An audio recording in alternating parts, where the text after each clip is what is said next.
Paper sobre. Okay. Yeah. Good morning. Thank you for the invitation. Let me talk about this dynamic incentives and economic policy paper, dynamic pandemic incentives and economic policy paper that is co-authored with Andres Velasco and a student of mine, Humberto Martinez, who is actually in the job market. So I recommend him very highly to you.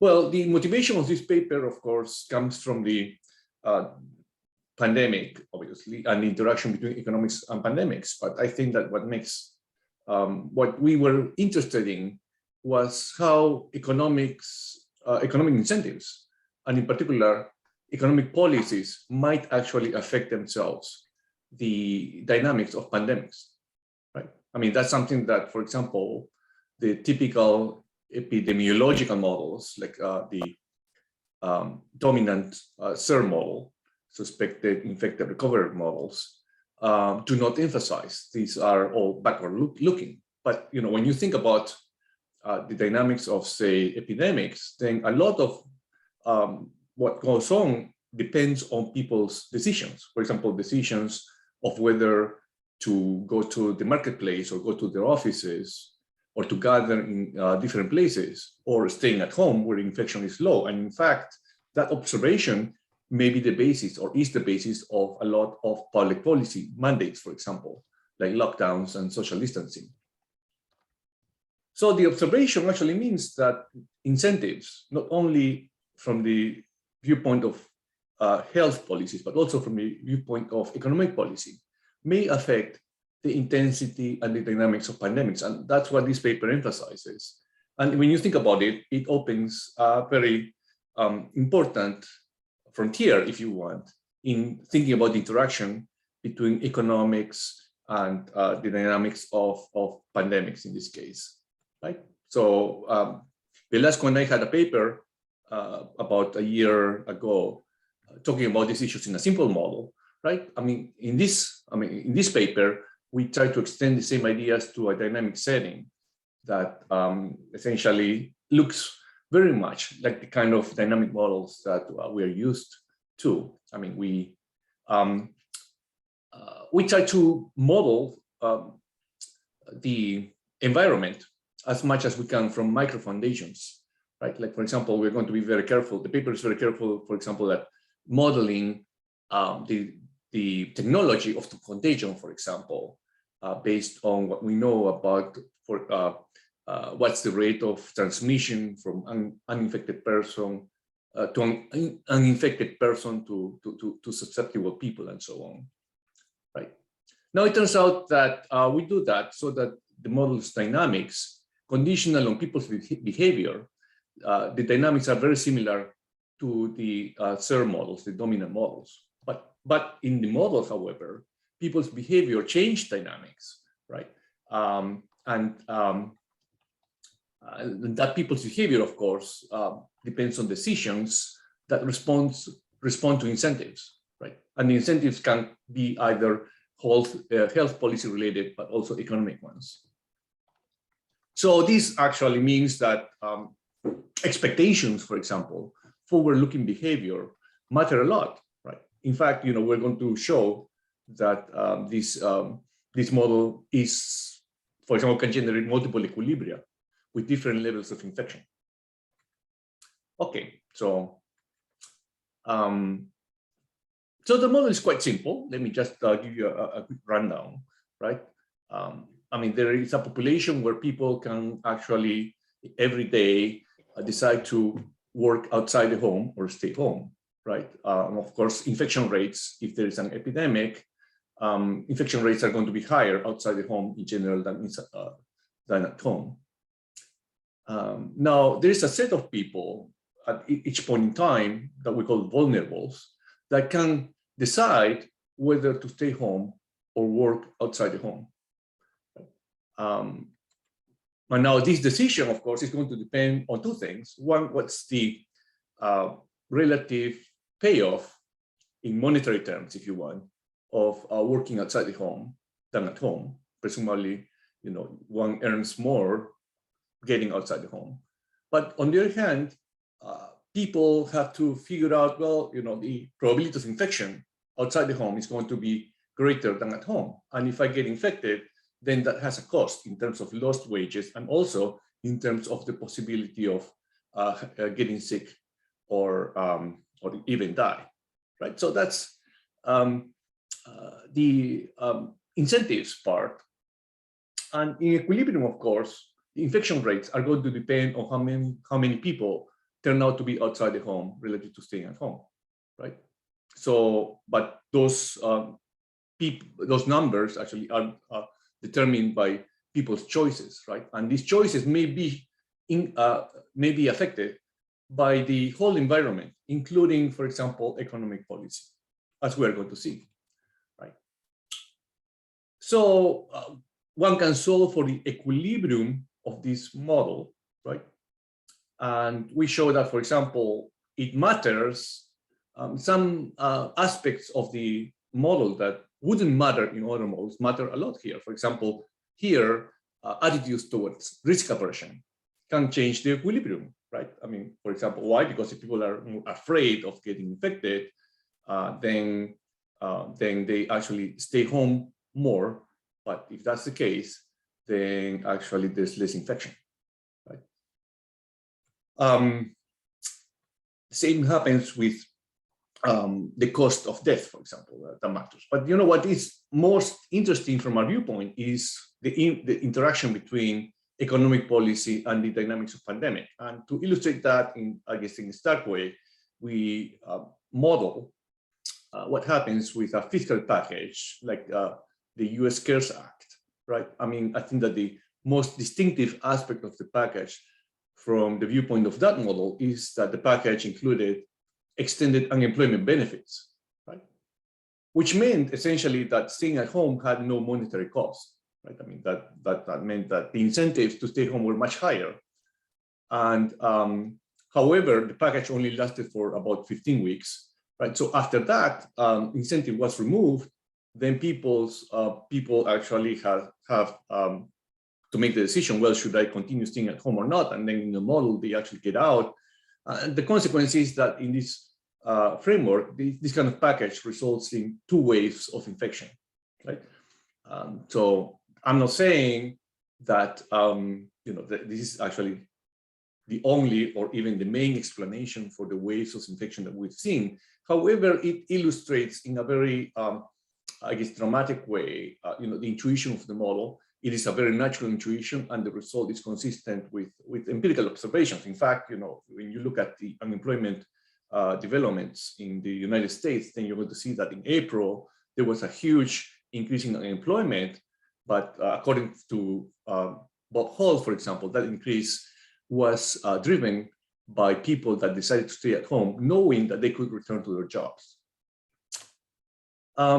Also, this example shows that fiscal policies matter in terms of the incentives they give. There are other fiscal actions, like, for example, cash transfers, that do not have that kind of incentive effect, and therefore wouldn't affect the development of the pandemic, right? I mean, in this model, it is clear if you actually send, cash to everybody, right, in the model, then that's not change incentives, and therefore, that kind of policy action does not affect the trajectory of the pandemic. Let me just mention, in this model, multiple equilibria can emerge. Again, that's not something that I want to emphasize too much, except that it illustrates very, clearly the importance of forward-looking expectations and an aspect of the model of this environment and the analysis that has not been emphasized in previous papers, I suppose. Okay, so there are a number of papers now that are very related. Many of the people in this virtual room have contributed, so I'm just going to go very quickly to the model, right? As I mentioned, this is an infinite horizon. You have 10 minutes model. left, Sorry? You Sorry? have 10 minutes. I have, yeah, thank you. There are 3 locations: home, outside the home, and hospital, right? I mean, we start with a population normalized to 1. And the best way to think about what's going on is that in every period, at the start of the period, there is a number of people that we call vulnerables. Vulnerables are people that may or may not be infected. They do not know that, right? They are asymptomatic. Now, a fraction of those people are infected, right? And a fraction of that, of vulnerables, actually are what we call decision makers.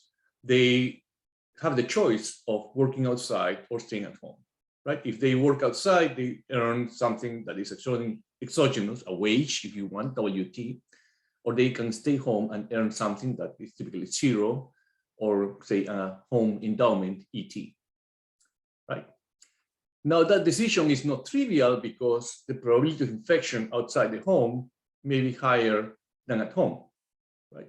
So people at each point in time have to decide whether or not, I mean, decision makers decide whether or not to get out of the home or stay at home, right? Now, at the end of the period, we said that, you know, of the vulnerables, some people actually are infected, but some during the period, people can also get infected at, you know, outside the home or at home. So the number of people that are asymptomatic and infected increases, but only a fraction that we call kappa of those asymptomatic infected people actually become sick, and they go to the hospital, they stay in the hospital for a period of time, and then some of them die, some of them recover.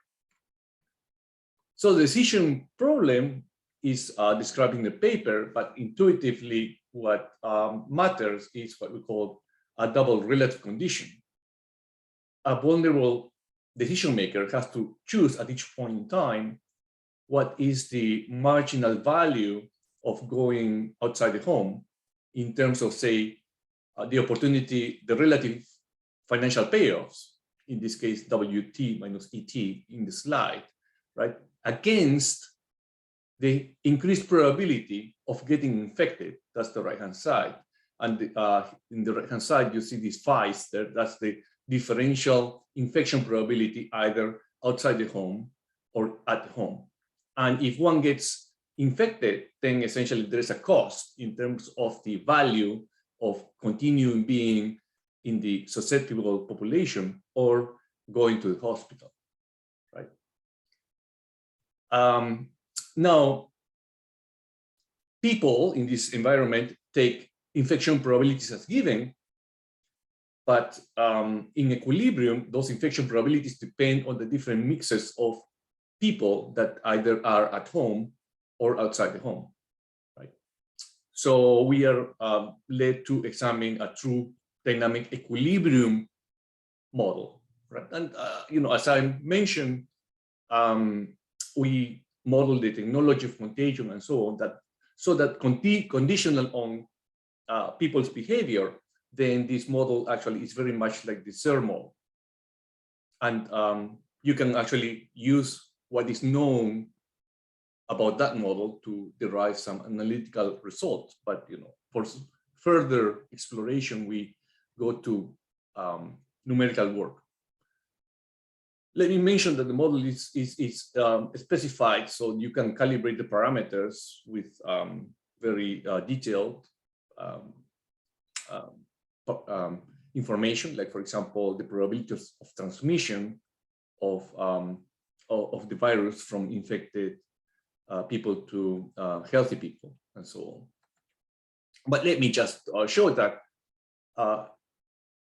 Now, think about a benchmark calibration when there's log utility. Now, in equilibrium, the parameters are such that people decide to get out of the home all of the time. So in this case, PT is the fraction of time that decision makers spend outside the home. In equilibrium, that's equal to 1. And then the dynamics of this model are just like the SIR model. I mean, this is a representation of the dynamics. I mean, here along the horizontal, you have the timeline, right?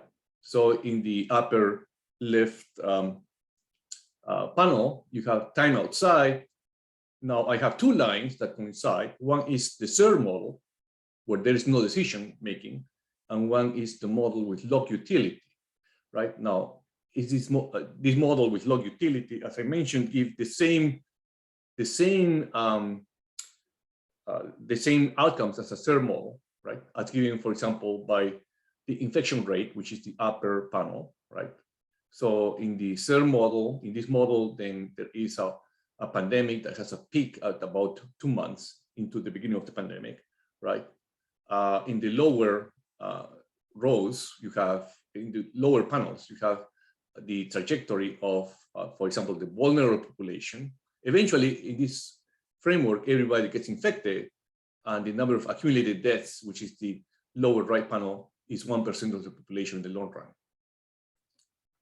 However, if you change preferences, right? For example, if the coefficient of relative risk aversion is higher, then people actually change the behavior, right? So in this case, the red line is the equilibrium where the coefficient of relative risk aversion is 10, right?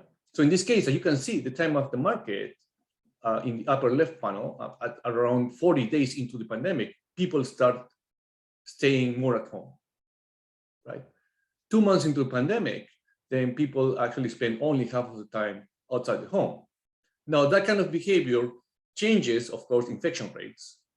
And in the long run, actually, it reduces the number of deaths, right? So, as I mentioned, suppose that you have some kind of fiscal policy, like the CARES Act, right? The CARES Act essentially is modeled in the paper as a policy of subsidies to people that stay at home for 120 days, starting a month into the pandemic, right?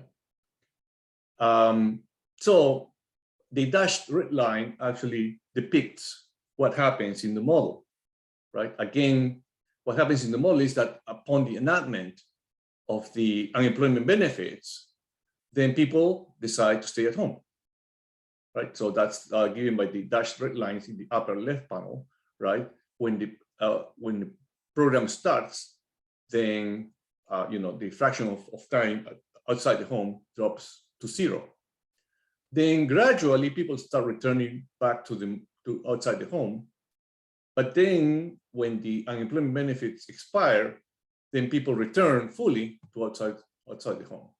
The result is that the infection rate actually is relatively slow during, I guess, the period of the fiscal package. But then because people return to outside the home working, then there is a second peak, right?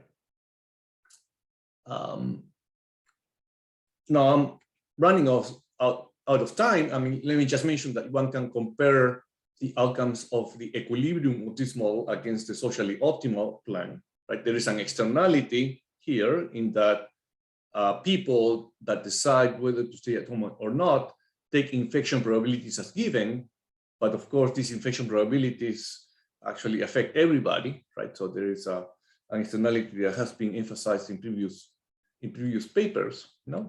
Finally, under some conditions, that we are still trying to explore, I guess, we can actually present numerical examples of multiple equilibria. I mean, here we have we show, 1 minute left, Roberto. Yes, for a particular parameterization, 2 equilibria with the same parameters. One is given by the blue line, where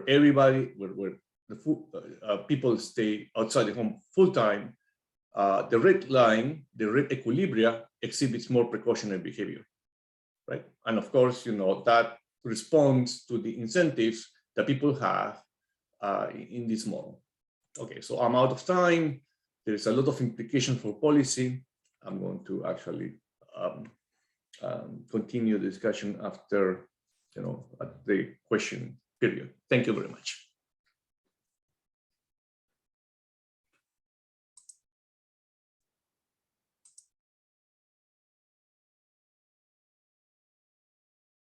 You are muted, Andy. Okay. Hello. Juli, I just introduced you. So now we have Julian Kozlowski that is going to present a paper of optimal fiscal and monetary policy in response to COVID-19. You have 20 minutes, Juli. All right, thank you very much. So this is kind of probably the second half of the previous paper was about SIR and how the infections move. Here we're going to be focused on macro aggregates. And the important we're going to be focusing on emerging markets and in particular in Latin American countries. So, you know, we all know COVID was very costly, both for advanced countries, emerging countries, and Latin America. But what I want to focus perhaps on giving you some numbers on macro aggregates and how these economies respond. So both in the advanced world, we have a large contraction on GDP, but it was perhaps a bit larger in Latin America. And this was accompanied with a large increase in expenditures, in particular transfers to households, both in the advanced world as well as in Latin America.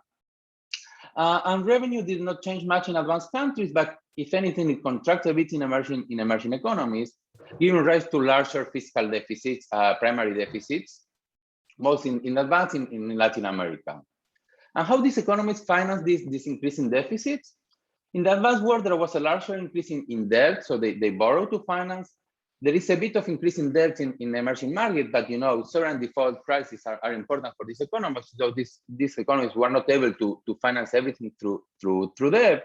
Instead, what we saw is a large increase in money aggregates or finance with seniorage, right?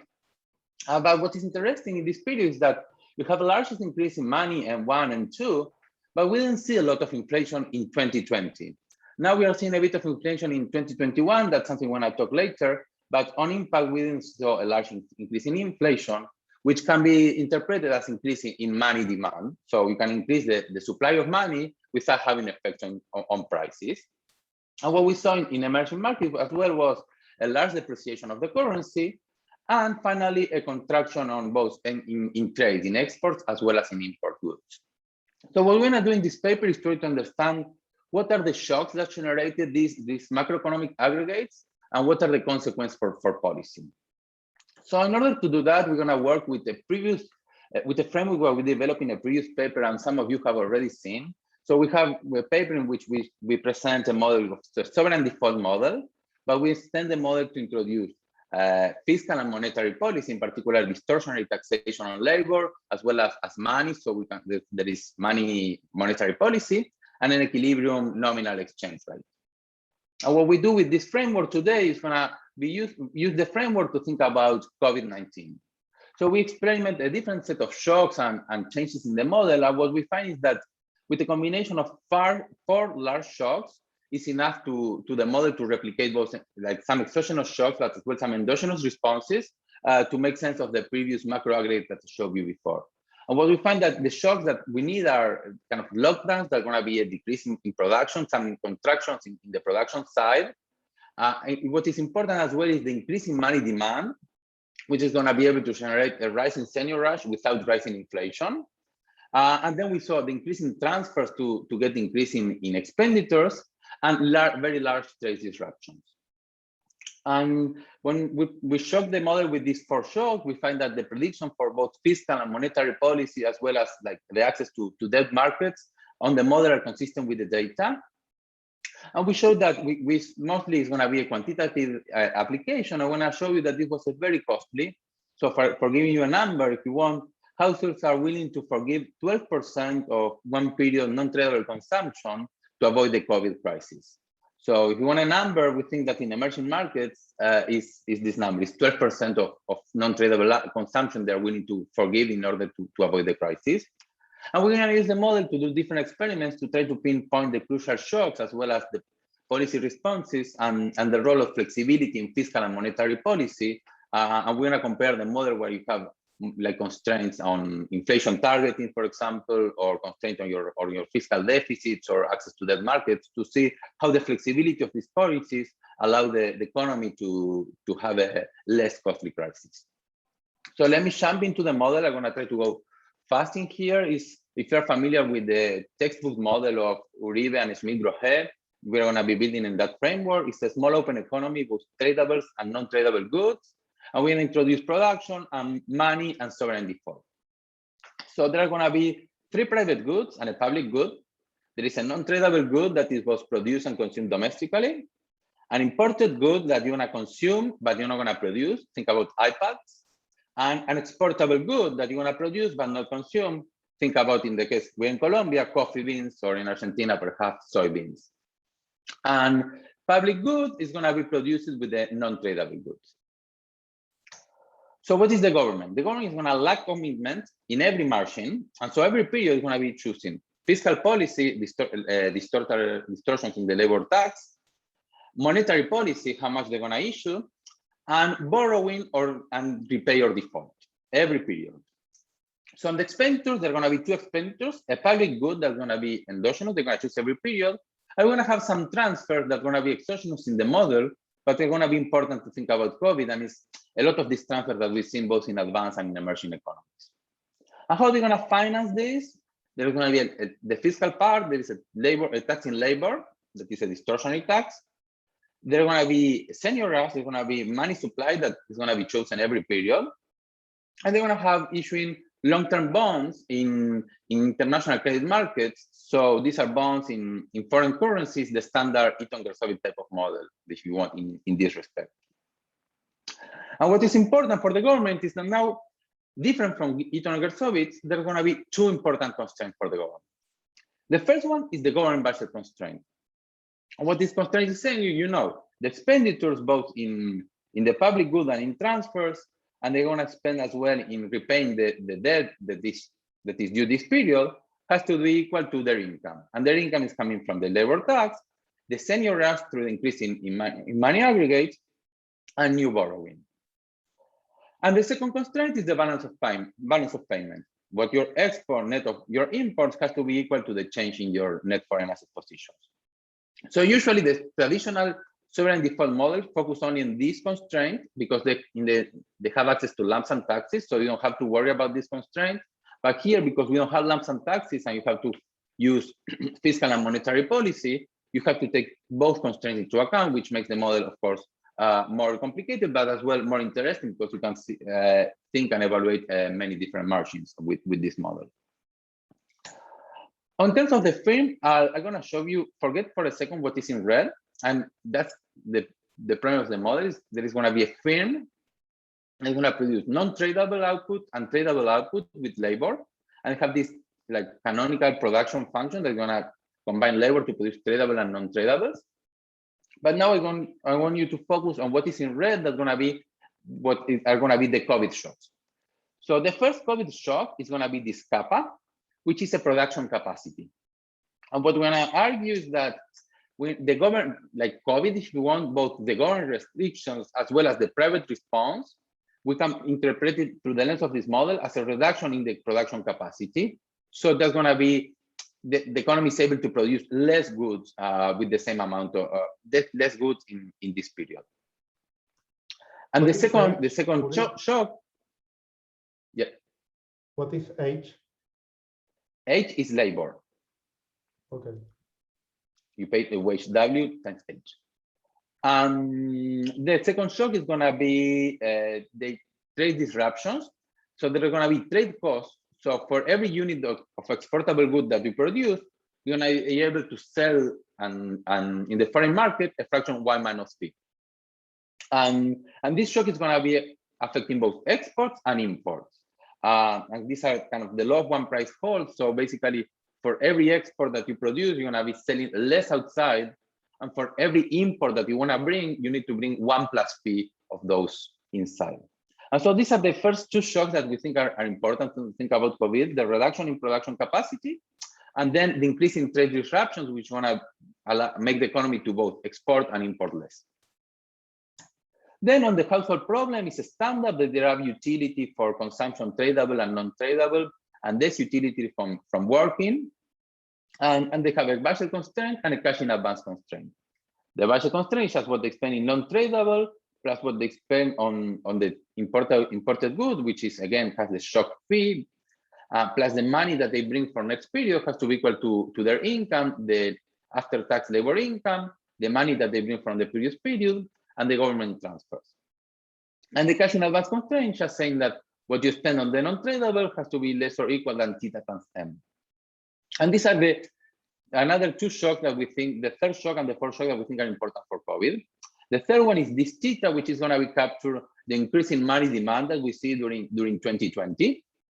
In particular, going to be a drop in theta, which is going to be generating an increase in money demand in this economy. And finally, when I have the fourth shock is that increase in fiscal support, the transfers to households, which are going to be exogenous in the model. So finally, the problem of the government is, in the background, the government is going to be choosing, taxes, etc. But we solve for the primal approach. So in this case, the government is going to be choosing the allocations. And in the case of repayment, they're going to be choosing, net borrowing, consumption on non-tradable, tradable, and production of tradable and governments to maximize their benevolent government, maximize the utility of the households, and they have into account these two constraints I showed you before, the balance of payment and the government budget constraint. So this is the model. So what we're going to do now is I'm going to take this model to the data, and I'll show you how the model works. So we're going to calibrate the model in steady state for Latin America. I'm not going to show you that now. But what is important is we're going to calibrate this first shock. The first shock, it was a shock to the capacity, this kappa parameter, which is going to be helping us to generate a 10% drop in GDP, as we saw in the data.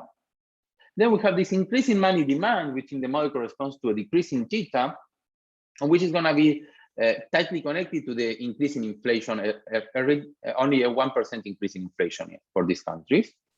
Then we have this increase in transfers that are exogenous in the model, which is going to be responsible for the increase in expenditures that we saw in the data. And finally, we have the trade cost, in which an increase in trade cost is going to be producing a reduction in exports in the model. And so for the benchmark model, we can assume that COVID was a surprise shock, an MIT shock, the combination of these four shocks that were unexpected, but they only lasted for 2020. And in 2021, we're back in the previous old steady state. In the paper, we explore with different persistence and some scarring effects, meaning maybe it lasts more than one period, or maybe there are going to be some long-run effects, but that's not something I'm going to show you today. And finally, as is standard in the sovereign default model, we have to model the cost of default in this nonlinear fashion as in Arellano, if you want. And basically, we're going to discipline that curvature of the cost of default. So the model is consistent with increasing in credit spreads and on the MB of these Latin American countries. So this is kind of the first result of the paper. The top panel of the table is just showing you that these are the target moments. So the four that I described you before, plus the increasing the country risk premium. And by construction, the model is able to get at the 4 or 5 of them perfectly. What is more interesting, perhaps, is that this set of 1 to 6 non-targeted moments that are very similar in the model and in the data. So let me walk through them. First, we have an increase in the depreciation of the currency. That is the same in the model and in the data, 14%. Then we have a large increase in debt to GDP, both in the model and in the data, and a drop in exports. And as you see, in terms of the monetary policy, we saw a large increase in money growth in the data, and the model is also financing this increase in the primary deficit, both with debt and with senior rush. And the model is generating a drop in employment and some drop in revenue that are qualitatively similar, perhaps not quantitatively, but qualitatively similar to what we saw in the data. So let me talk a bit more about the 2021 inflation. That's something that we are talking like nowadays. So what are the predictions of the model? So here I'm showing you the data. In red is the average for these Latin American countries without Argentina, and in yellow is the same set of countries with Argentina. Of course, I have to show you both figures separately. But what we see in the data is that during 2020, if you focus both on the red or on the yellow, you have a mild increase in inflation. And the model as well, during 2020, generated a mild increase in inflation. And the reason is that there is an increase in money demand, though the government is able to increase money supply without a large effect on prices. But when you go and look what's going on in 2021, both in the model and in the data, we see the large increase in inflation, which we interpret through the lens of the model as a normalization of money demand, but you have all these money aggregates out there in the economy, which are going to be reflected in prices in 2021. And the model is consistent, it's explaining you what is going on. And so through the lens of the model, this is going to be a transitory inflation. And the model predicts that if the government is not issuing more money in 2021, inflation should go back to its level. You know, in the model is going to be in 2022, but this is going to be like a transitory effect. If the inflation that we are seeing today is coming because of this increase in money aggregates during COVID. Well, the next result is going to use the model to think how costly was the crisis and what's the contribution of each shock. So the measure we're going to use is how much are the households willing to forgive of non-tradable consumption to avoid the crisis. That's our measure of welfare in the economy. And as I told you in the introduction, yeah. You have 4 minutes left. Thanks. When you have the 4 shocks at play, the households are willing to forgive 12% of one period non-tradable consumptions to avoid the shock. But when you look at each shock separately, what we find is that these shocks to capacity, if you want to think the lockdown, account for a bulk of it. And these trade disruptions, the increase in trade costs that was implying a reduction in exportable and importable goods, is also very important. And perhaps third is the money demand accounts for 20%, and the increase in transfers has very little effect in this model. So if you want to start, we have these 4 shocks that are important to think about the aggregates, and the shock to capacity and trade disruptions are the most important ones. So finally, I want to spend a bit more of time thinking about the role of flexible monetary policy. In this model, the government is choosing like inflation or money growth and tax rate every period. And that's kind of the benchmark column. But what we do in these different columns is explore different alternatives in which you say, okay, now the government has to hit an inflation target in 2020, or maybe it's a target on expected inflation, or maybe what's happening if they have a fixed exchange rate policy in which they have to, without a depreciation in this economy. And what you see basically is that the inflation targeting, as you move to the right, it becomes more and more require more contraction of money supply. You know, instead of increasing mu by 15%, is 9 or even 0 or even negative to have a fixed exchange rate. And as an outcome, what you see is that you have larger effects on output. Instead of a drop of 10%, it dropped 11, 13, or 15%. And these are very costly for the household. Perhaps the inflation target is not, this is the same welfare unit, is not that costly, but if you go to a fixed exchange rate, it becomes much more costly than the previous one. So in a sense, this flexibility of monetary policy allows the government to smooth the shocks, and this constraint can be very costly. In particular, a fixed exchange rate is very costly. What's interesting is you do a similar exercise, but on the fiscal side, in which we put constraints on a constant primary deficit or constraints on debt issuances.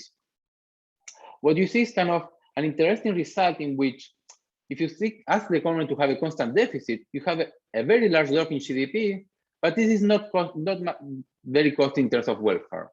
But if you don't allow them to access to the debt markets, the drop in GDP actually is smaller than in the benchmark, but it is giving you larger welfare costs. And the reason for this is that if you don't allow the government to access to the debt markets, what they have to do is to produce tradable goods to repay debt. So, you know, they're moving along to an inefficient point in the production possibility frontier, in which the government is going to be having to repay the debt, producing a lot of exportable goods. So then GDP is not going to be dropping a lot because you're forcing them to produce tradable goods. But that's very costly. That's not what the government really, and the economy doesn't really want to do. So looking at GDP numbers per se are not very informative, and we really need to think about welfare in these economies, because they're giving you like opposite result if you compare, say, constant deficit between and the no debt issuances. So let me conclude. We have, you know, this framework to think about lack of commitment, fiscal, monetary, and credit policies in emerging markets that we think is really useful. And in particular, in this case, we are doing this application for COVID. And as some of you have said, you know, working for developing countries after COVID. With developing countries, did whatever it takes to mitigate the shocks and the COVID-19. But in emerging countries, really what they do is whatever they could, and you have, these constraints are more present in emerging economies, and you really need to think about both the government constraint and the balance of payments and all these fiscal and monetary policies to really understand what the macro effect of COVID in these economies. Thank you. You're on mute, Andy. Okay, Juli, thank you very much. I have a question, but I leave it for later. Now we have Marty, that I think is going to talk about how people react to small probabilities of bad things happening to them. Great. Can you see my screen now? We do. Okay, great. Fantastic. Thank you. Good. So I'm really excited to talk about this paper because it's what we're working on now. And this been a paper quite long as the data has really changed our minds about a lot of things. So, a central question in economics is how do people respond to risk? That's obviously critical for thinking about public policy when you're dealing with small probability events. And here we're focusing on epidemics, but of course, there's environmental disasters, terrorism, all sorts of depressing things. Now, by construction, it's hard to get a lot of data on small probability events. So, so the outbreak of the epidemic is in many ways a natural experiment for seeing how do people react to those sort of small probability events, like dying from COVID-19, which in the end, dying from COVID is a small probability event for most people. And so critically, the question, that you'll see in the end is, how could people have possibly known what that probability is when this started, and how did their beliefs evolve over the course of the epidemic? So we know the probability of dying from COVID is low for young people and rises non-linearly with age for people that are older than 50. And we know people can reduce people of all ages can reduce that probability of infected by cutting expenditures on goods and services that require social contact. So it turns out we have this unique administrative data set, which I'll talk about in a minute, for studying how young and old people change their consumption expenditures, crucially in response to time variation in infection rates. So we're going to sort of focus on two things, which is how did COVID affect people with different case fatality risks? And secondly, how did people learn, or their learning affect their behavior? Okay, so people obviously could have reduced their consumption in response to the epidemic for at least two reasons. They lost their job, or they're worried about losing their jobs because of COVID, or they just wanted to reduce the risk of infection. So Sergio Rebello informs me there's very few jobs as safe as being a bureaucrat in Portugal. And so we focus on public servants' consumption behavior because their income was likely to have been relatively unaffected by the crisis. And so their consumption behavior should primarily reflect the influence of infection risk. So let me just summarize the key findings, because before we get into the details, to make sure everybody knows what we think we found. So the first is we find empirical support for a key assumption in our own work, but now a large related literature, which is people do respond by reducing expenditures on goods and services that are potentially dangerous. And critically, the extent to which they reduce their consumption depends on their risk from COVID. So at the big picture, that looks good for the standard models. We then compare our empirical results with the predictions of an estimated model of risk-taking behavior. And this is what we didn't know when we first wrote the paper. We only looked at the first set of data, but I'll show you what happens.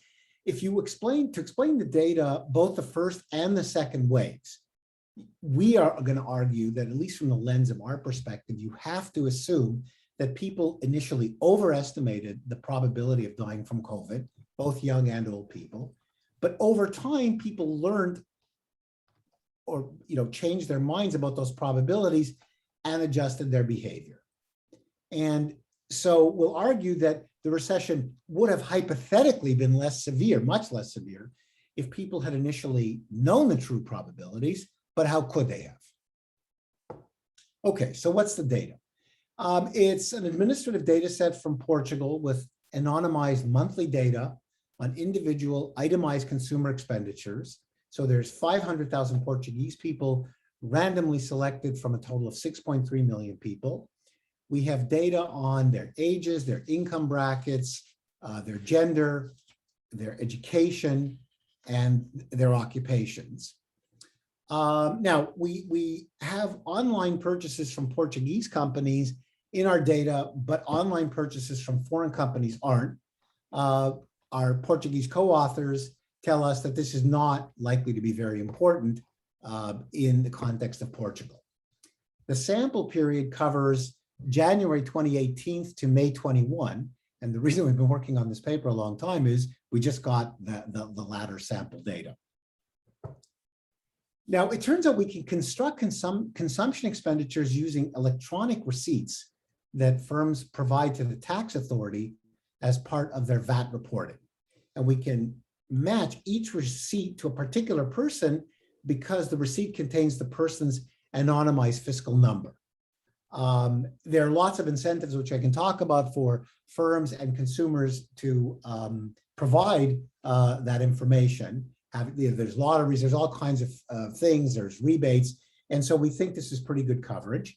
The data does not include information on rent expenditures, mortgages, and other loan payments that are subject to taxes other than the VAT. Now, this is a key picture for me. So when we first wrote the paper, this is deaths, COVID-19 deaths in Portugal, and it'll be quite familiar, the broad contours to many people. We first wrote the paper in the first wave, that is to say, that first little bump. But of course, sadly and tragically, let me just call the whole second episode, you can call it second or third wave, let's just call it second wave, was much bigger than the first episode. And that's going to turn out to be a big deal. Now, we constructed an index of containment because that's obviously we need to control for that when we get to the model. And it's not perfect. It's not perfect. It's, we constructed it.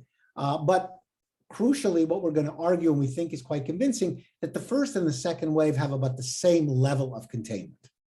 Okay, we'll estimate that, but this is our basic index, and I refer you to the paper for the details.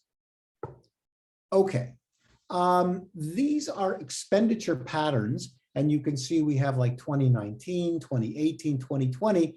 What you want to notice is that there's a clear seasonal pattern by month that's similar in 2018 and 2019. And there's growth in per capita spending prior to COVID.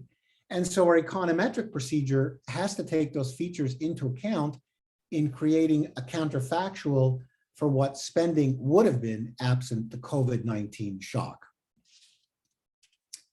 A basic fact about epidemiology, which is it sucks to be old, and it really starts to kick in when you're over 50. Basically, if you're under 50, the probabilities of dying from COVID are reasonably small, and we're going to group all these people over here together, and then we're going to throw out the 80-year-olds, but we'll focus on people over 60 in the model. And that's, we get not so much in the empirical work, but whoops, what did I just do now? Okay. All right, sorry. Okay, so our basic econometric specification, because of time constraints, I'm not going to go through enormous detail, but the idea is you want to run a regression in which you control for these time effects, you control for the seasonal effects, you allow for interactions that allow seasonals to vary with individual characteristics like age, income bracket, gender, education, and coefficients. Then this is going to be your base group, sort of the young people, 20 to 49. And then this is going to be, how did basically COVID affect the behavior of the older people relative to those young people in the COVID months, controlling for age-specific trends, seasonals, et cetera, et cetera. Now, this is the key result from the first part of the paper, which is what we're showing here is how did COVID affect people's consumption by age groups? And so what you want to see here is, this is like the really old guys, this is me, this is maybe Andy, and this is some of the younger people here. And what you want to see is everybody reduced their consumption during the epidemic months, right? So big fall in consumption, big recovery in the summer. Some young people actually consumed a little bit more. But for people, and this is the second wave, notice people also reduced their consumption by a large amount, but old people always more than young people, and the older you are, the more you reduce your consumption. So the nonlinear effect of age on consumer expenditures mimics the nonlinear dependency on case fatality rates. So far it looks good for sort of a standard rational expectation story, but what you want to notice, and this is the hard part for us, is that consumption drops by less in the second wave, okay? So everybody's consumption drops by less in the second wave than in the first wave. But remember, the second wave is much more deadly. It's much more deadly. So if you like, and you can't explain that by containment. So the puzzle is, what kind of a model is going to give you that consumption drops by about the same amount, even though the second wave is much more deadly? By the way, this is also true in the United States, but we don't have this quality of administrative data for the United States. Okay. When did the vaccines start in Portugal for the old people? Can you say that again? When did the vaccines start in Portugal for the old people? They actually start a little bit later than this. That's important. So you can't explain this. It's an obvious, if they had been vaccinated, of course, everybody would go out and start consuming. But sadly, the vaccines didn't come online in time for this. That would have been the obvious and a nice explanation. Okay.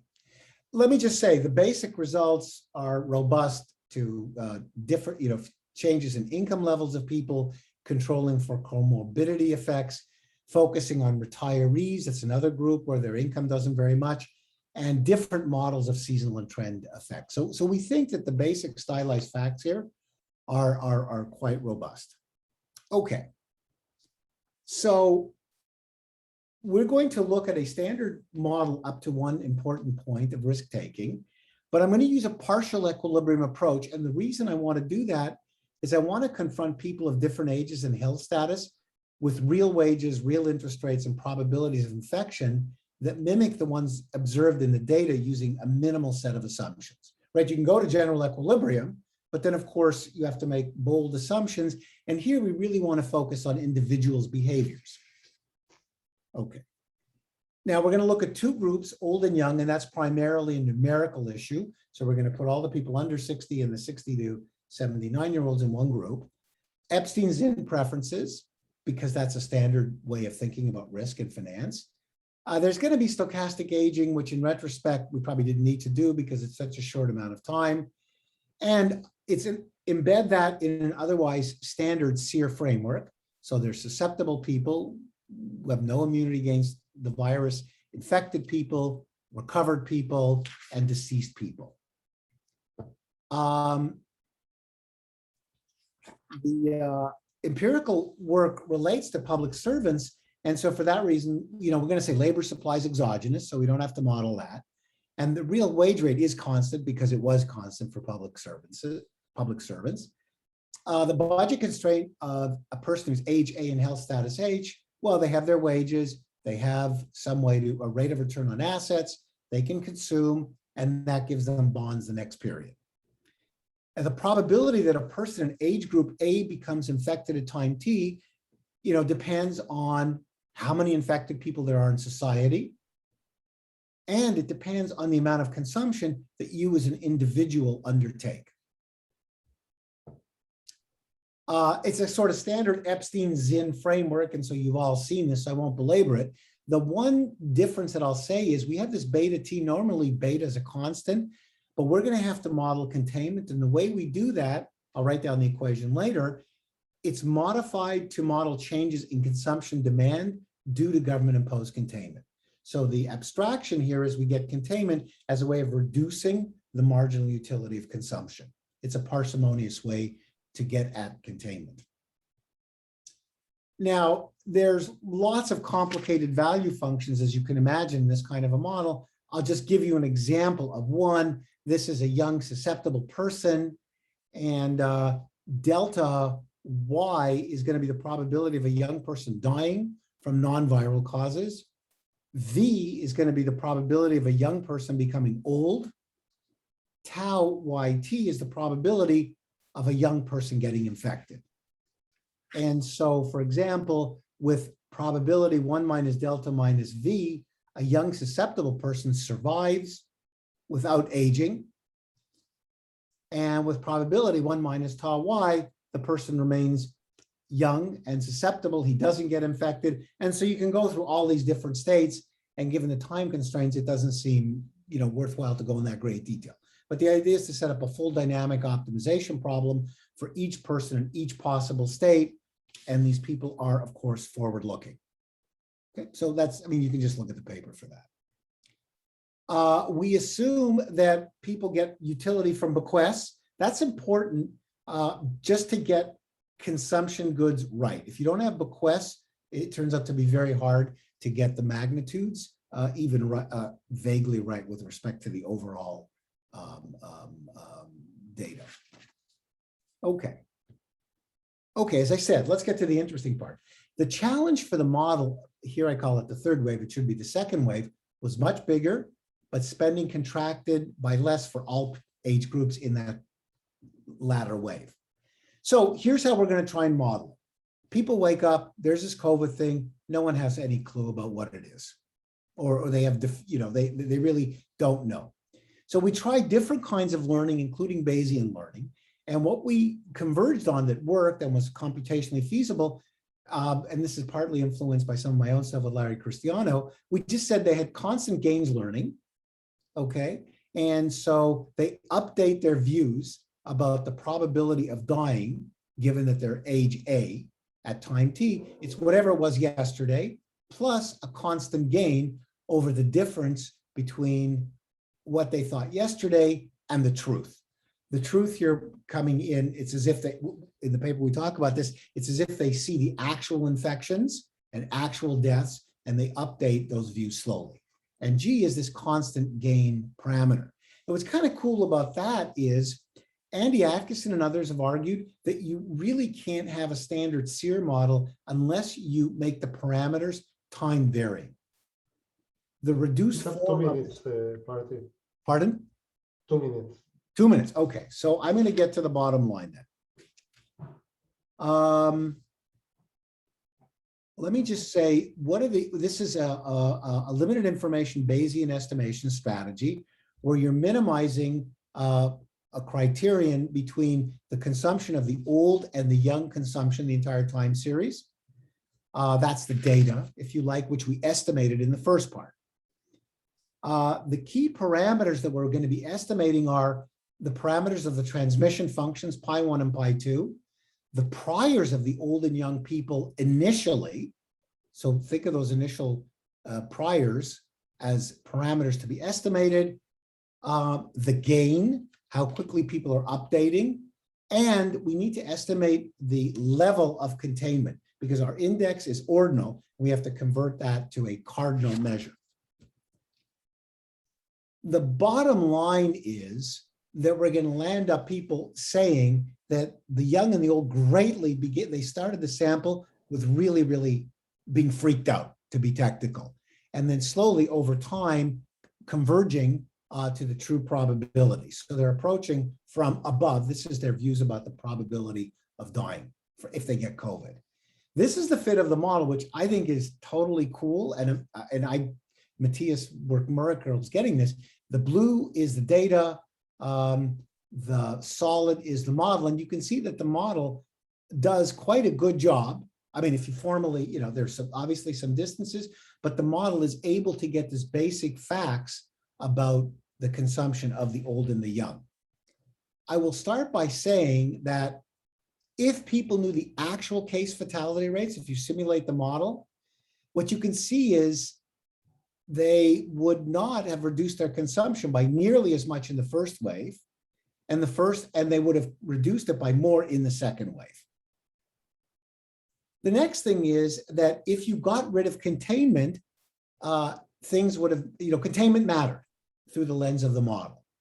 And this is the really, maybe the payoff. If you had had no containment, so if the government really knew the case fatality rates and people really knew what the true probabilities were, you would have had hardly a very small reduction in consumption for the young people, basically none at all. And the old people would have reduced their consumption in the second wave, but not so much in the first wave.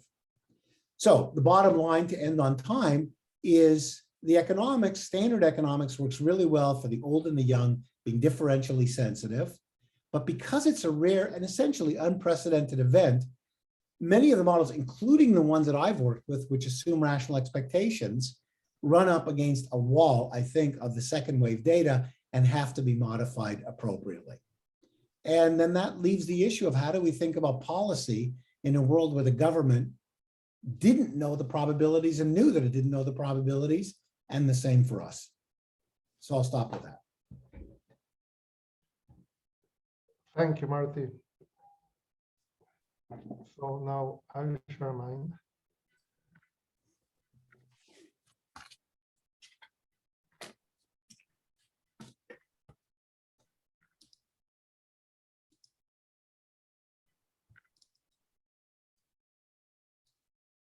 So now somebody has to be the bad cop on me. How long do you have, Andy? I'll be the So this joint work with Manuel Macera and Constantino Evia. So this is about the distribution and impact of COVID-19. And I'm going to do two things. I'm going to show you data for Bogota. You'll see why Bogota later. And then I'm going to simulate a move with rich and poor people and to see how policies impacted the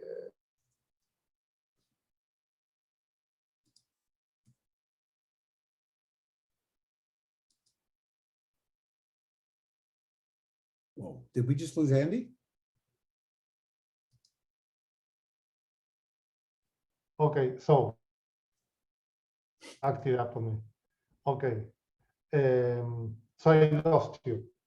So what I want to do is I'm going to show you some data for Bogota. You'll see that, and then I want to show you the simulations of a multi-group SIRD model, very much like the one that Marty, Sergio did, with some twists, and two social groups that differ in the access to financial market, exposure to contagion, and human capital.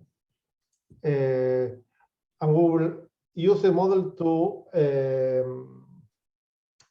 estimate the heterogeneity in the welfare cost of COVID-19 in Bogota, and we're going to measure with a simulated method of moments some unobserved variables that are the reproductive number at the beginning, how different transmission rates are across social groups, and we're going to price the value of social distancing, and we're going to price vaccines, but not today, okay?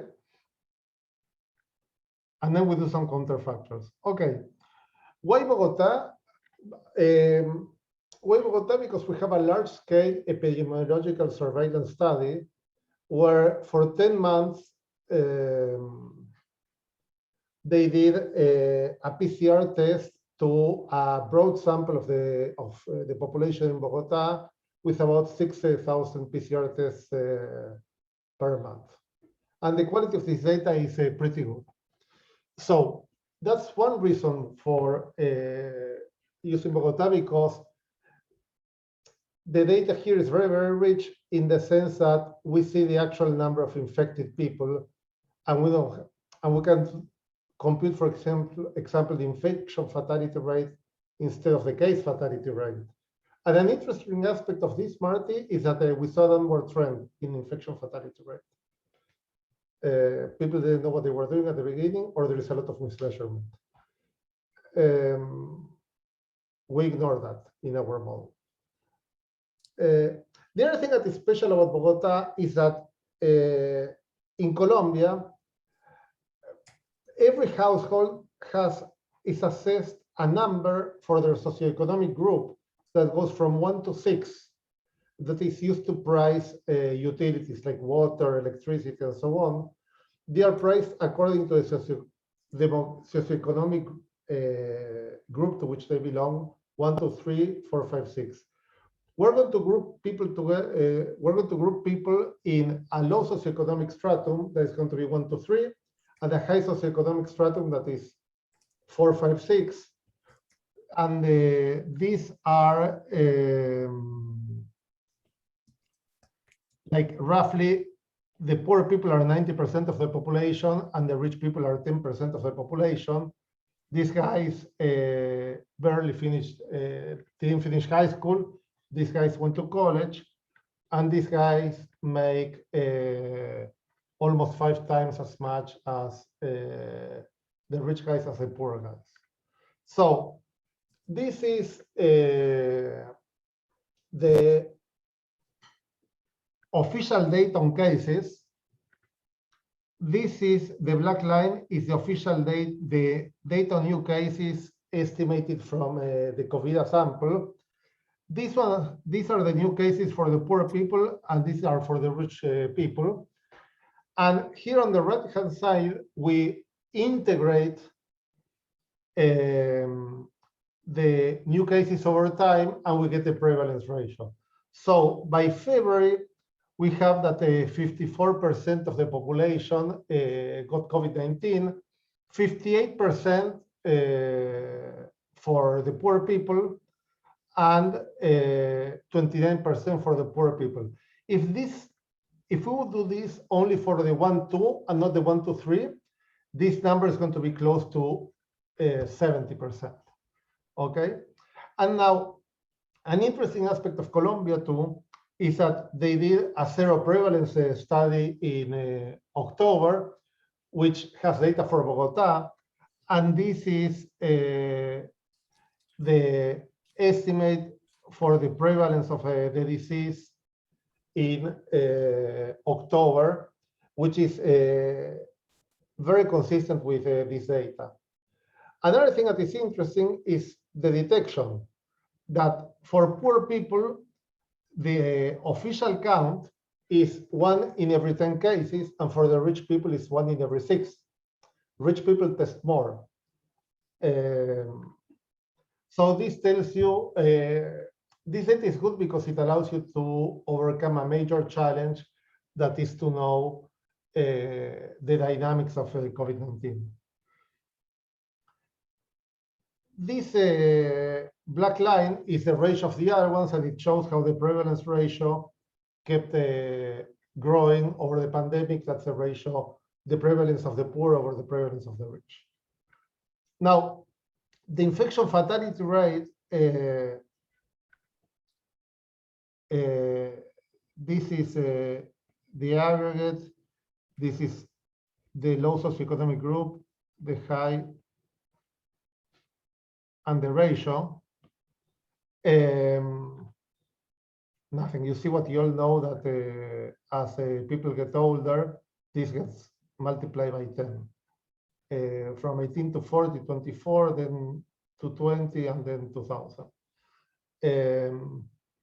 And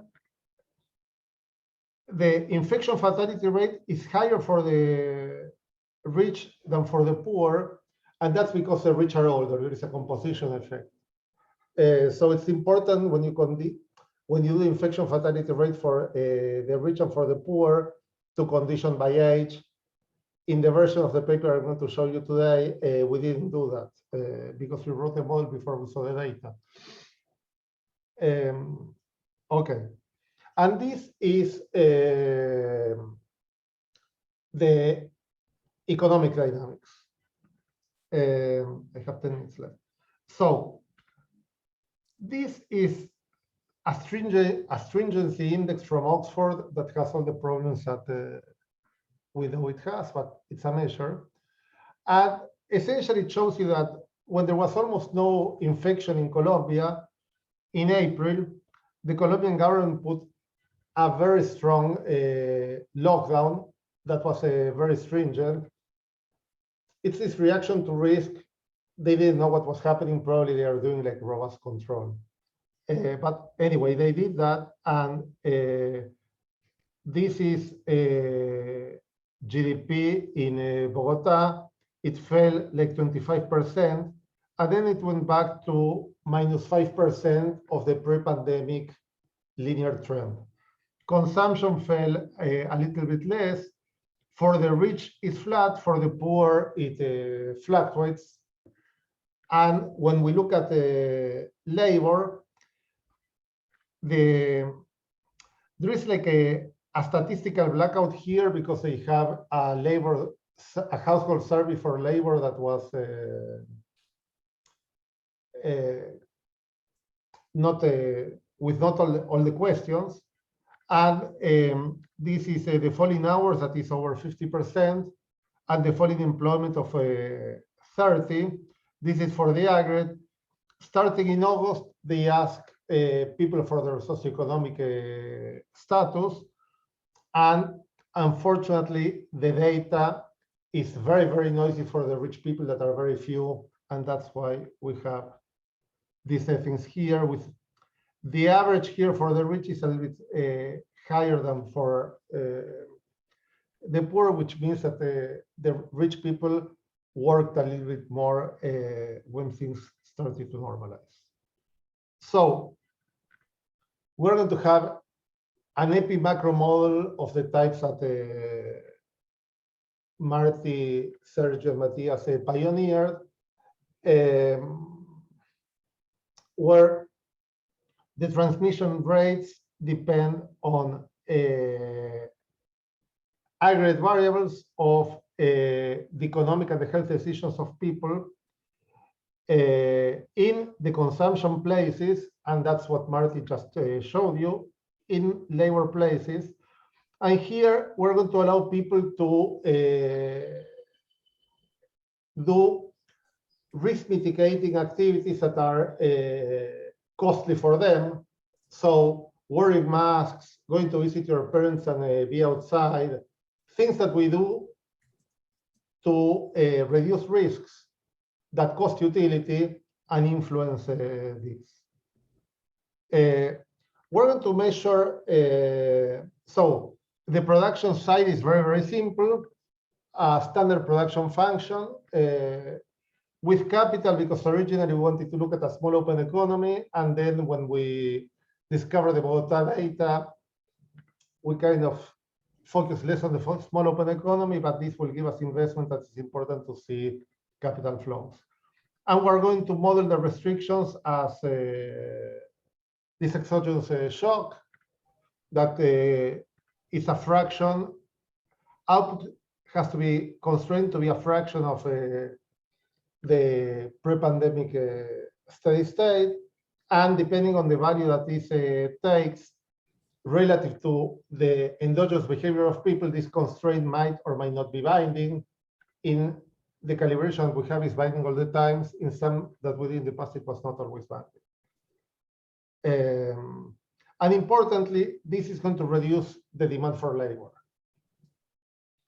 Then budget constraints are for the high socioeconomic group, consumption plus investment plus the purchase of bonds is equal to labor income, capital income, the return on a bond, and then what they have to pay for the transfers to the poor. The low socioeconomic group is hand to mouth. They get their labor income that is adjusted for the human capital.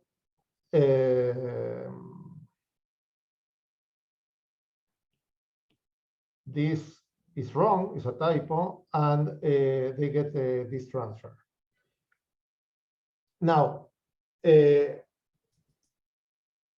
value function of consumers are going to choose consumption, labor, and the mitigating social behavior to maximize their expected utility, where there is a perfect foresight except for the health state. So the interesting problem is here, the problem of the susceptible. And the susceptible, when they choose consumption, labor, and their social interactions, are going to take into account the fact that they might get infected, and that is going to make them mitigate consumption, work less, and consume less. Okay, so functional forms. Here we have like two innovations relative to the work of Marty et al. One is that when people are not working, they have leisure, and the risk of infection that they take from the workplace, they take somewhere else. So when they increase the leisure, they might have to reduce their social interaction in a way that is costly, or they will have to reduce their consumption. They are not going to go to the bar when they are not working, which is something they would have done if there was no risk of death. Then preferences are standard log and the labor supply. This is calibrated to match the statistical value of life. That is very standard. This, which is the utility of social interaction, we borrow from Rob Scheimer and Marian Farbody. And this value, the optimal value here is a equal to 1, and this is equal to 0 when there is a risk of, when the A can mitigate the risk of dying, people are going to have an A that is smaller than 1, and that will decrease the risk of infection and death. Now, in our calibration, with the simulated method of moments, we're going to estimate kappa, and having this number kappa is going to allow us to put a price to how much consumption I would give up not to wear a mask. The rest of the calibration is pretty standard. So I'm going to show you results for a benchmark case where the redistributive transfers are about 5% of income. And we're going to match the output restrictions like a piecework linear function to match output. So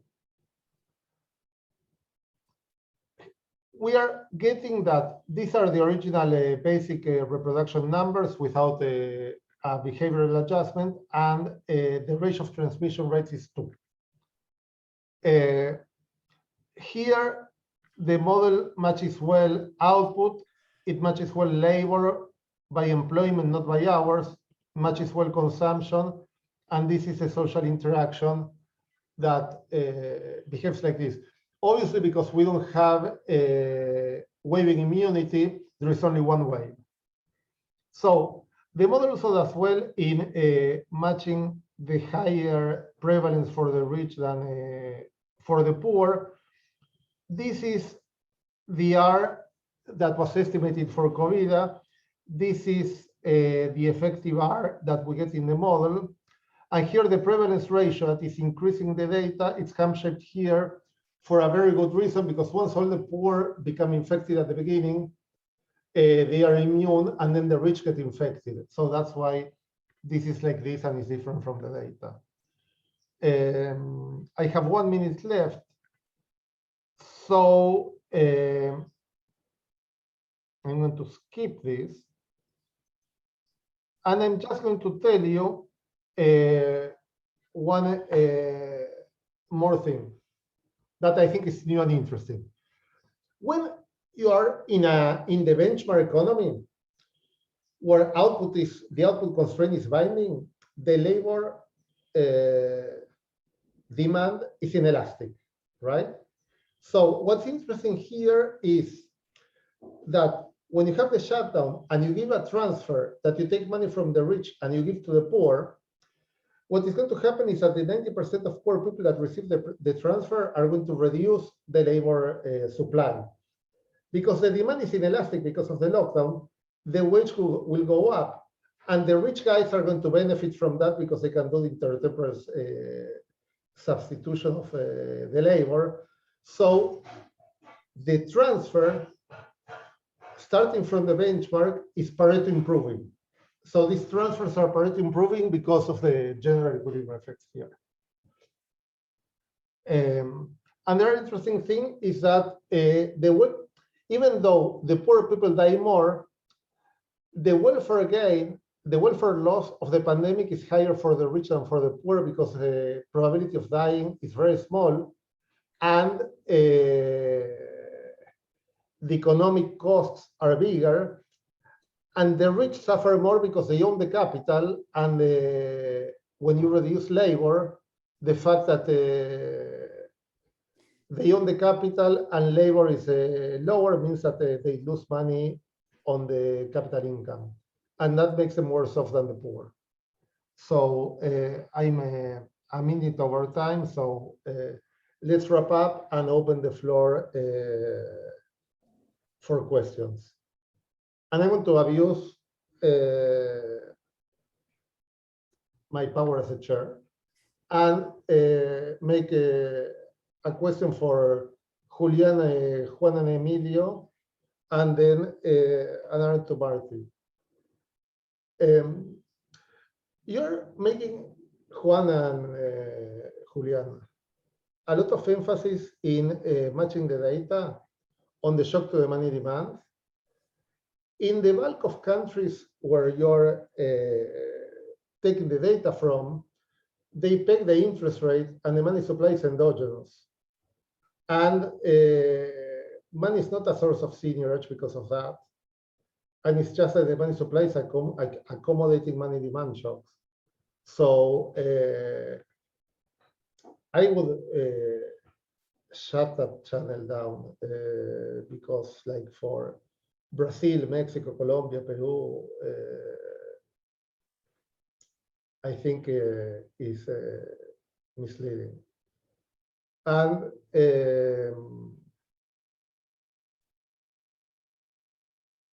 Marty, I think that the learning thing is interesting because at the beginning people react in a way that they didn't know what was going on, and I wonder if it's learning, but it might be also robust control.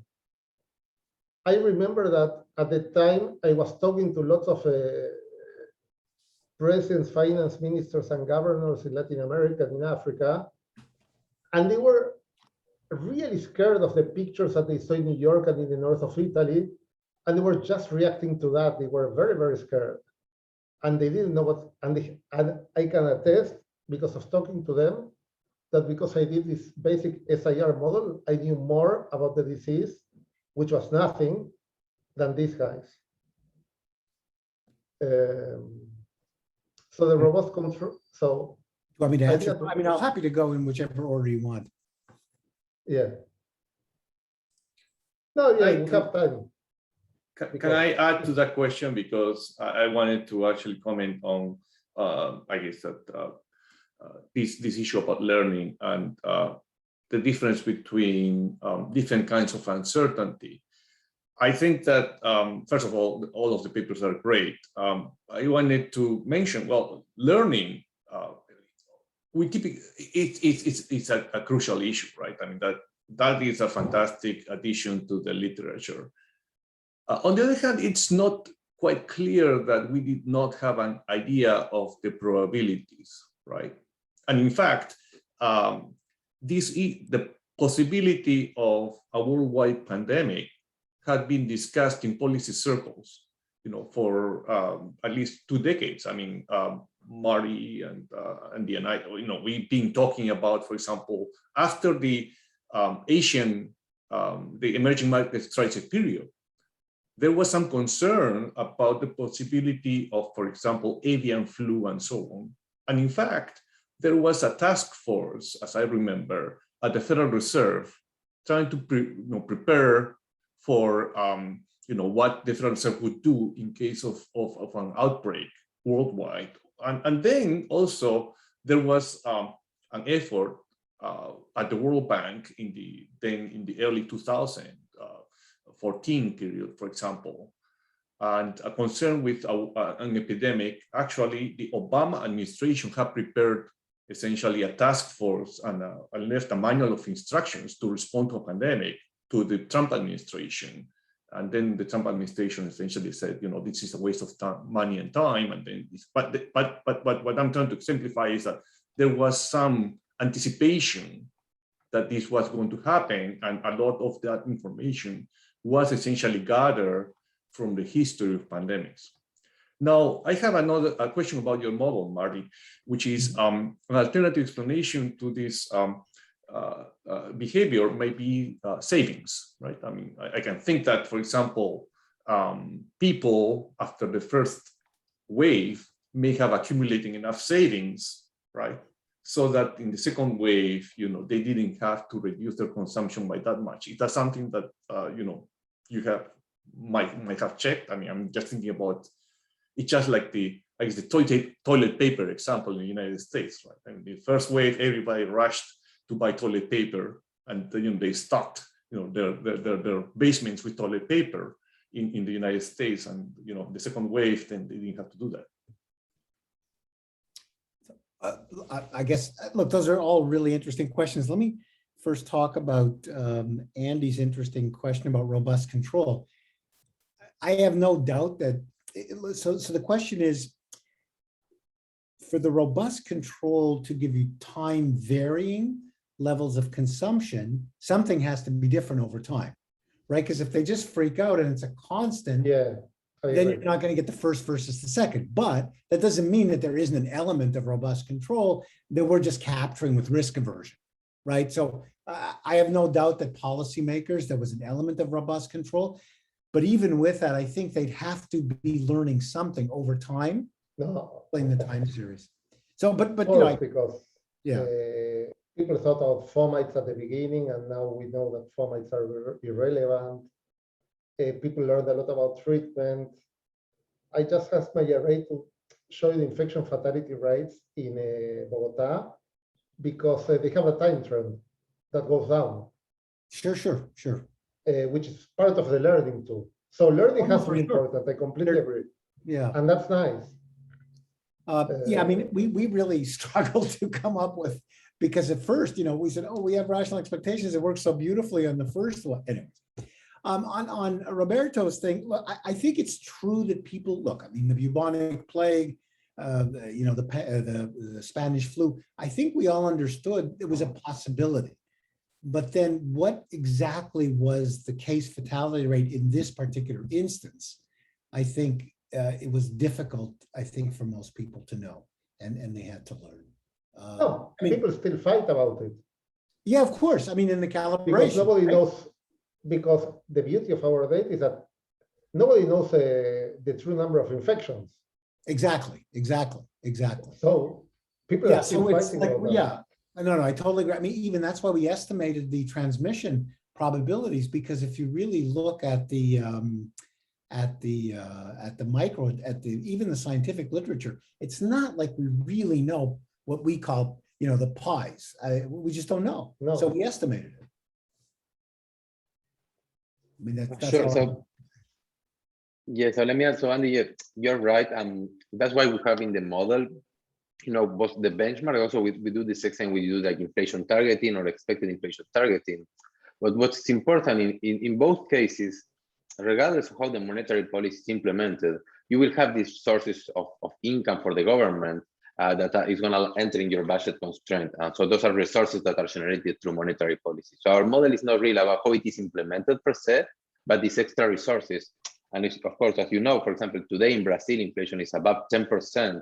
And they are rising rates, but the inflation is kind of high, and it's becoming a problem in many of these countries. And it's not that the central bank is perfectly controlling it. No, yeah, but and these resources are generated. Yeah, but I think that your analysis is very misleading, because I looked at this carefully because I work with ADB on a report on monetary policy. Like, there was an increase in the money demand that was accommodated in central bank pushed more money on what people wanted, and the extra money went back as a central bank debt, as a sterilization liabilities. And then if people don't want that money, they just give it back to the central bank and get the bonds. So I don't think that, those bonds you have to pay eventually. So I don't think that there is any seniority. It's just that the central bank is accommodating a money demand shock that is transitory, and then it's going to be undone. And when you look at inflation in most countries, in the US, in Brazil, and so on, it's very related to some supply shocks. In the case of Brazil, it's very clearly because of a La Nina and a drought that energy prices went through the roof because the Paraná river and it is completely dry and Itaipu doesn't produce energy. So I think at the money side, I would downplay it. For the we'll take a look at least. And Argentina is such a basket case that I would take it out. I will take a look at the report and see exactly what are the aggregates. And see how we can map it. At some point, we wrote the model with some reserves as well, but I see if we can map it into our framework or not. Of course, when you do the interest rate peg, you run into the problem that the price level is indeterminate and you cannot say anything about inflation. And that's a problem, but we don't know how to fix that. But that's not in our case, though. Not in this model. I understand, but in some way, I'm dismissing the money demand shock because the central bank is having an interest rate peg. So if you want to keep the money, it's difficult. Because with the interest rate peg, the inflation will be indeterminate. Unless you have the tailor, it's a mess. You don't want to go that way. Anyway, we should talk about this later. Okay. Can I add to the learning discussion? I think this is actually a fascinating topic. I mean, Marty, I guess at some point you mentioned, well, I don't know how, what would be the implications for government policy, but this is actually a very interesting, fascinating issue in some sense. I mean, I can think that, if you want to improve policy, then you want to learn faster, which actually might mean, in this case, you want more people to get infected, maybe because there is and actually this is not, this has not been ignored in the press. I mean, recently, a couple of days ago, I think in the New York Times, there was this article about the question, well, should we actually get more people infected, right? So that we learn some of the impact of, death rates and whatnot. Should we allow to do that? And then actually that would argue against, for example, having like stringent mandates at the beginning of the pandemic so that the government can find faster what those probabilities are and therefore improve the quality of the response, right? Yeah, I mean, I want to be super, super cautious about that particular issue, since my political opinions are controversial enough as it is. I do think it's true. For example, in my early work with Sergio Matias, we talked about market externalities, right? And so you should make the recession even worse. But if the government was overestimating probabilities and people were overestimating probabilities, there was a bigger recession than there needed to be. So it casts some doubt and nuance on the early recommendations that came out of this macro SEER literature. So let me agree with the general point that thinking about policy once you leave rational expectations is really important. Exactly where that's going to go, I'm not sure. But it's an important area. You assume where it goes. I make a comment on policy making. The data we use for Bogota has a history. There is this guy, Alejandro Gaviria, who is a really good economist that did a lot of research on the economics of drugs and crime in Colombia. And then he became the health minister. And after being the health minister, he became the president of Universidad de los Andes. And as soon as the pandemic started, he realized that we needed to know the infection, to have the true number of infections because of the asymptomatic. And he started COVID with the endowment of the university. And then he got the funding because he understood how important it was to learn very fast the best possible numbers about the pandemic. And to me, it's amazing that he's running now for president. That this guy that was in a university with limited resources started this project, and that almost no government in the world have a really good representative sample of the population where they would test people to know the parameters of this disease when the stakes were so high. We're talking about 10% of GDP. And here over 10 months, they spent like $5 million, which compared to the cost of the pandemic is nothing. It's just mind-boggling why governments or statistical agencies didn't do this almost anywhere. I agree with that. I mean, Larry Summers made a big point about this early in the epidemic, talking about the social rate of return to various activities like testing, knowing these infection rates, and the social rates of return were just enormous. Just enormous. Yeah. So I agree. No, like I know people that wanted to do this in Massachusetts, like a really good epidemiologists and people that work on in statistics at Harvard, at the Department of Public Health. And at the end of the day, when they started to implement this and so on, the political constraints were so big that the quality of the work was not good, and they withdrew. But it's I think it's mind-boggling that that didn't happen. And as you said, when you're trading off, like you have this externalities, this lack of knowledge, of the conflict with each other, and so on. It's very difficult to know what to do and how to calibrate things with no data. No, I agree. I mean, I agree. So I mean, I think that this idea of not, so it's been a real challenge for me. I don't have a magic answer, but yeah. I mean, just think about the heterogeneity in the population, right? I mean, I'm sure it's the same in Argentina. I know it's the same way in Israel and in America, where, there's a non-trivial part of the population that won't get vaccinated. Like the Chicago police. Like the Chicago police, absolutely. like some of my relatives in Israel. I mean, it just doesn't make any sense.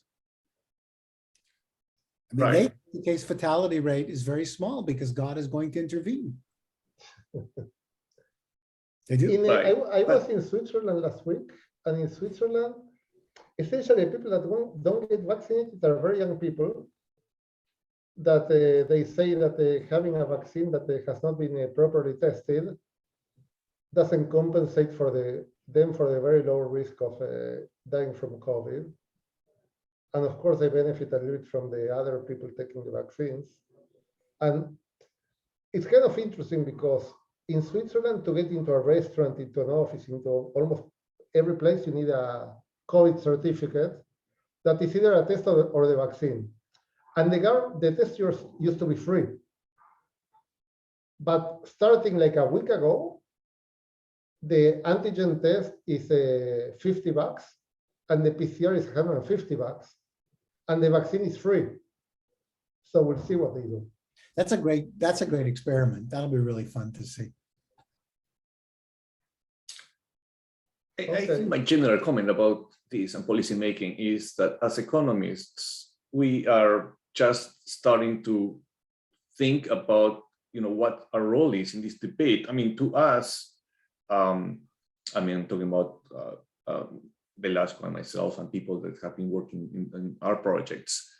The main observation was that when you hear like Dr. Fauci talking about, COVID trajectory in the United States. And you hear, well, you know, if people do this, if people stay at home, if people actually adhere to lockdowns and so on, the infection is going to be less than if people actually do not do that. If people vaccinate, but you know, all of those actually are decisions that people make. And you know, as economists, we have spent time thinking about what these decisions are based on, right?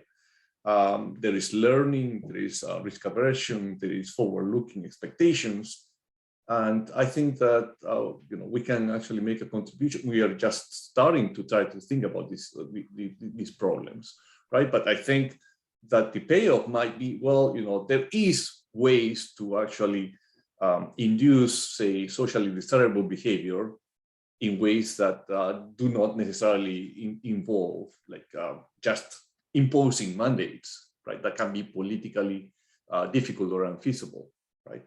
I mean, I'm thinking about vaccination, for example, right? I'm thinking, well, why is it that people, for example, have not thought, well, you know, let's actually like charge people for not being vaccinated, right? I mean, that's something like Delta Airlines, for example. That's what Switzerland is right? doing. Sorry? The Swiss are doing that. Right. I mean, Delta Airlines is doing it here. I mean, they said, well, you know, if you are not vaccinated, you pay $300 more per month, right, for your insurance cost, right? I mean, that's just that, and that works, presumably, right? At some price, people are going to say, you know, One thing I now, when I teach the Lucas critique, I'm not going to talk about inflation. I'm going to talk about the COVID epidemic. absolutely, I did right, that. right. I did that last year when they first did the SIR. It was like, Right. Incidentally, that has to do with your comment about Atkinson et al., right? About time varying parameters, Right, right. right? Oh, I mean, absolutely. Absolutely. Yeah.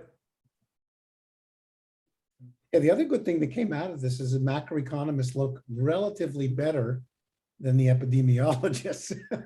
So we went up the tree a little bit.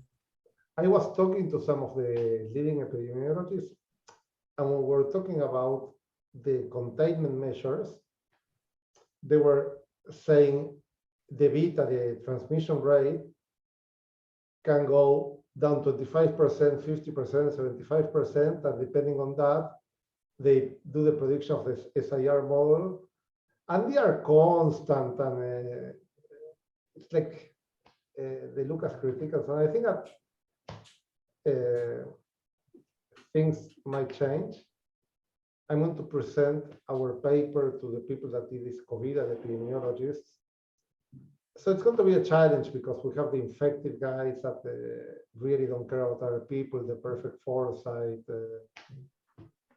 lots of things that are hard to communicate. But yeah, but I think the first order lessons, I mean, yeah, that people make decisions. Yeah, I think that they're quite sympathetic to, even if they not comfortable with how we model them. And the truth is, we're not totally comfortable with how we model them. Exactly. We're evolving. We're evolving. Yeah, I think that the learning is important, Martin. I mean, we were forced into, we were kicking and screaming, but the data just really don't give you much of a choice. Yeah, and also there is learning mitigating behavior. For sure. Now, by the way, I'm not sure we have the right model of learning. I mean, it was just the one that was, you know, I mean, the big issue of how people learn and what I don't think Bayesian's going to do it. We tried the Bayesian, and it's, it's not a theorem, but we couldn't, the constant gain learning seemed to be about, but the gain is endogenous too, right? It's some deeper level, right? So it's very much. No, yeah, but there is also learning. There is a learning about the infection fatality rate that matters a lot in the model, but there is also learning about how to lower the beta. Yes. The wearing masks outside. It's like, in some way, that's like technical progress.